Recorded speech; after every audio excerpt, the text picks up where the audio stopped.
All right, guys, it's time for one more algebra lesson today. So we've been learning about quadratic functions, and one of the things we've learned is that sometimes a quadratic function can sort of be hiding and disguising itself as maybe a linear function because it's written as a product of two linear functions. So, for example, we looked at some that were just a monomial times a binomial, like x times x plus 3, and learned that you can expand this by doing x times x, which is x squared, plus x times 3, which is 3x. We also learned how you can factor that expanded form back to the original form. But sometimes it's not quite that simple, and you have to be a little more clever when you're dealing with a factored form that has two binomials like this. So we're going to learn three different techniques for converting this into standard form, and you can choose whichever one works best for you, and I'll assign you some practice problems on Khan Academy where you can pick which form you like best. So first technique is we can use what we already know about distributive property to expand a quadratic function that looks like this. So we know that when you have something outside of the parentheses, we can multiply that times both of the things inside parentheses.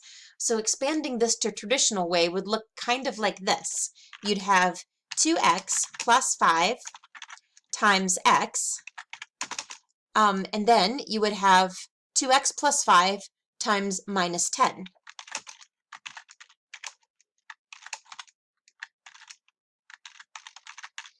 So that would be expanded using what we already know about distributive property. And what you see now is you've got two other expressions that you need to distribute. So you would do x times 2x plus 5 and minus 10 times 2x plus 5 and combine all of those together. So step 2, this is called double distribution. You distribute once and then you distribute again. First you do x times 2x, which is 2x squared, plus x times 5, which is 5x, plus negative 10 times 2x, which is negative 20x, plus negative 10 times 5, which is negative 50. And then as I look at this polynomial, I can actually simplify this. So I can't combine terms that have different exponents, but I can combine terms that have the same variable and the same exponent. So these two terms here, the 5x and the negative 20x, can be combined. Our final expression will be 2x squared. Oh, I just hit the wrong key. Press, I can do this. 2x squared. Okay. Sorry, I'm not a master at doing math in a document. I'm better with a whiteboard. 2x squared. Negative 20x plus 5x is negative 15x. And then we can do plus negative 50, which is the same thing as minus 50. So that's the fully simplified version of that expression. Whew. So double distribution is a lot of work. Depending on your taste, you might find that these other methods work a little bit easier for you and they're a little more straightforward. So the second method you can do is using an area model. Now, when you were a wee child and you were in elementary school, you may have learned to do double-digit multiplication with an area model. Turns out you can do an area model to expand the factored form of a quadratic function. So what you do is you take a rectangle and you divide it up into quadrants. And along one side, you write x plus 3, that's your first binomial. And on the other side, you write x plus negative 4. So I took x minus 4 and converted it to an equivalent expression so that I could label these little sub-rectangles that way. And then you simply find the area of each little section. So x times x, this is a square and its area is x squared.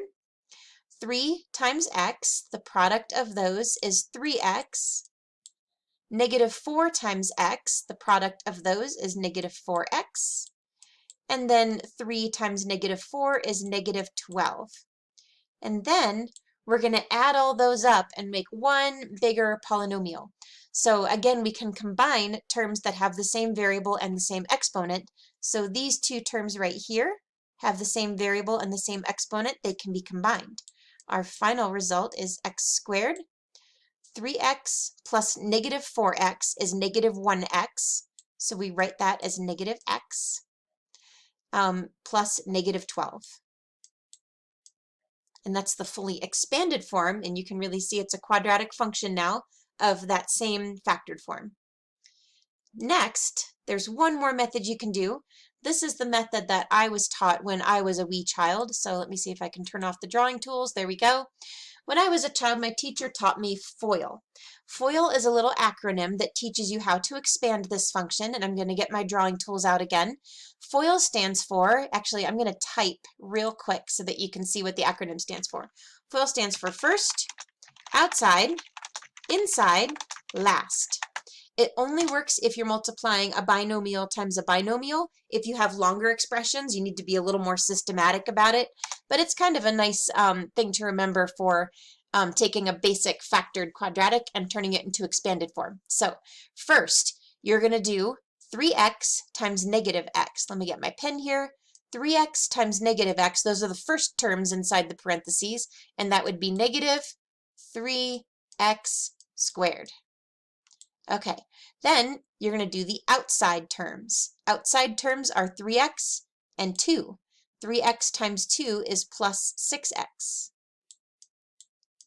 Then you're going to do the inside terms. 5 times negative x is negative 5x. And then lastly, you're going to do the last terms. 5 times 2. 5 times 2 is positive 10. And then again, you can simplify. There are two like terms that we can combine, and that's these terms right there. 6x plus negative 5x would be positive 1x. So your final expanded expression is negative 3x squared plus just one single x plus 10. Okay? And that's the basics of how you take a factored form quadratic and turn it into expanded form quadratic. You can use double distribution, you can use an area model, or you can use FOIL. Try those methods to convert these factored quadratics into expanded form. I have attached an answer key for you to check your work and see how that works out for you. And I'll also attach a link to some Khan Academy problems so you can practice these techniques on Khan Academy. Okay, good luck. And on Monday, we'll start posting some new content about other algebra topics related to quadratic functions. Until then, I'll see you. I'll be available for help online. Just watch for postings of a Zoom link.